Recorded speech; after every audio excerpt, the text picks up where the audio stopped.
Satanás temendo por sua vida durante o dilúvio, a violência da tempestade aumentou e por entre a fúria dos elementos escutavam-se os lamentos das pessoas que haviam desprezado a autoridade de Deus.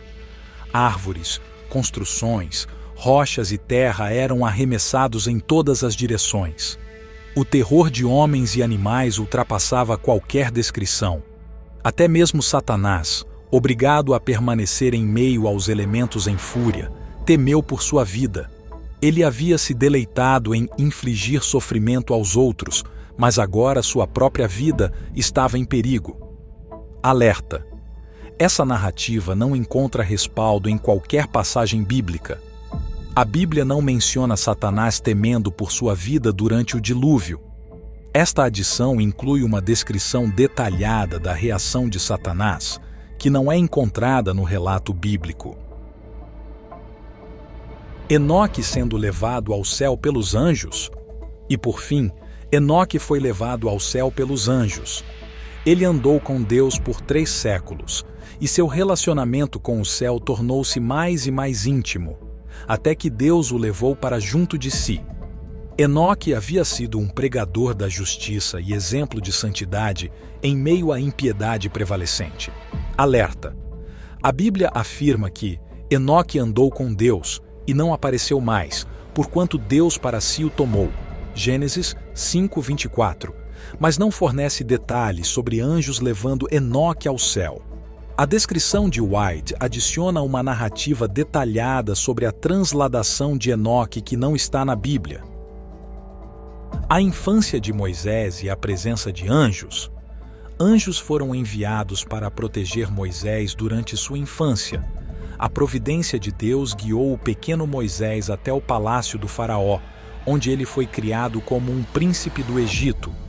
Mesmo no palácio, Moisés era instruído pelos anjos sobre a verdadeira fé e seu destino futuro como libertador de Israel.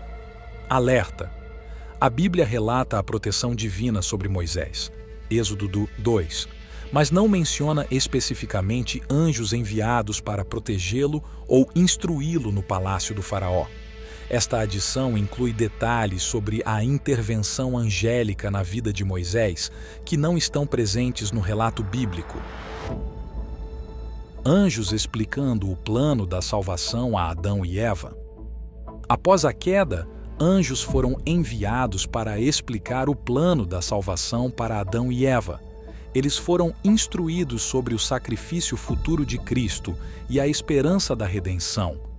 Adão e Eva se arrependeram de seus pecados e começaram a oferecer sacrifícios conforme instruídos pelos anjos. Alerta! A Bíblia relata que Deus falou diretamente com Adão após a queda, Gênesis capítulo 3, mas não menciona anjos explicando o plano da salvação. A narrativa de White adiciona uma descrição detalhada das instruções angélicas que não pertence ao cânon bíblico. Anjos instruindo Noé na construção da arca. Deus enviou anjos para instruir Noé na construção da arca. Eles forneceram-lhe planos detalhados e ajudaram-no a reunir os materiais necessários. Durante os 120 anos de pregação de Noé, os anjos estavam ao seu lado, fortalecendo-o e encorajando-o. Alerta! A Bíblia relata que Deus deu instruções a Noé, Gênesis 6, mas não menciona a presença de anjos dando instruções ou ajudando na construção da arca. Esta adição inclui uma narrativa detalhada sobre a intervenção angélica na missão de Noé, que é incompatível com o cânon bíblico. Anjos e raios na Torre de Babel. Os anjos confundiram sua linguagem. Depois disso, não houve mais harmonia em seu trabalho.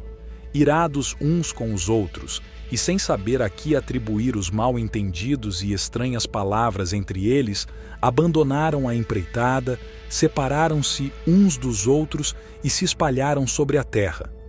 Até aquele tempo, os homens haviam falado uma única língua. Raios do céu, como um sinal da ira de Deus, quebraram a porção superior da torre, lançando-a por terra. Alerta! A Bíblia relata que foi Deus quem confundiu as línguas dos construtores da Torre de Babel, Gênesis 11, 7, 9. Mas não menciona o envio de anjos para realizar essa tarefa e nem raios do céu quebrando a Torre de Babel construída após o dilúvio. Ellen White mais uma vez adiciona informações à Bíblia de forma desnecessária. Jesus dando uma lei moral a Abraão? Deus conferiu grande honra a Abraão. Anjos do céu andavam e falavam com ele como faz um amigo a outro. O Senhor comunicou sua vontade para Abraão mediante os anjos.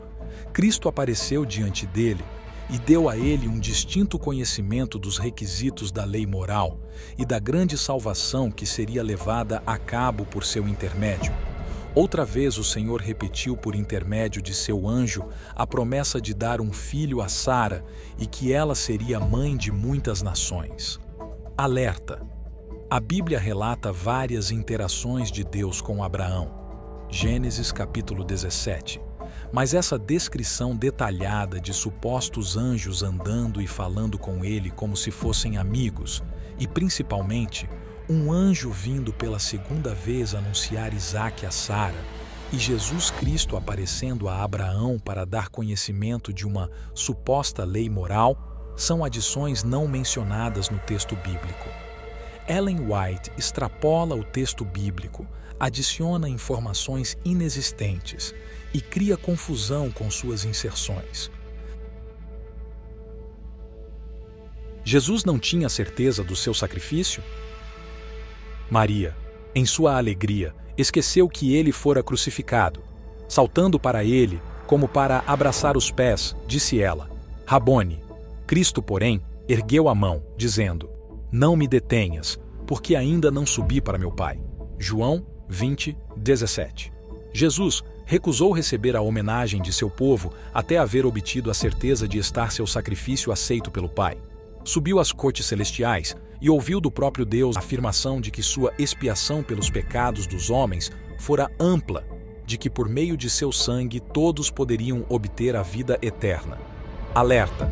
A afirmação de que Jesus não tinha certeza de que seu sacrifício havia sido aceito é refutada por vários textos bíblicos.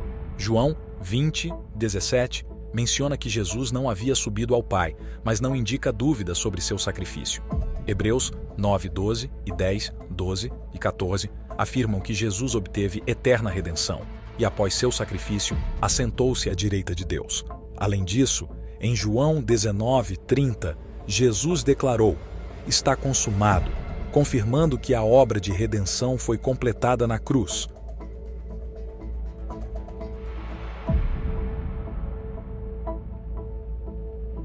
Embora Ellen White não tenha distorcido a Bíblia de forma alguma, ela é fiel ao texto sagrado, ela é fiel ao texto sagrado, ela é fiel ao texto sagrado. Por quê? Porque eu creio que ela foi inspirada pelo mesmo Espírito Santo que inspirou os autores bíblicos.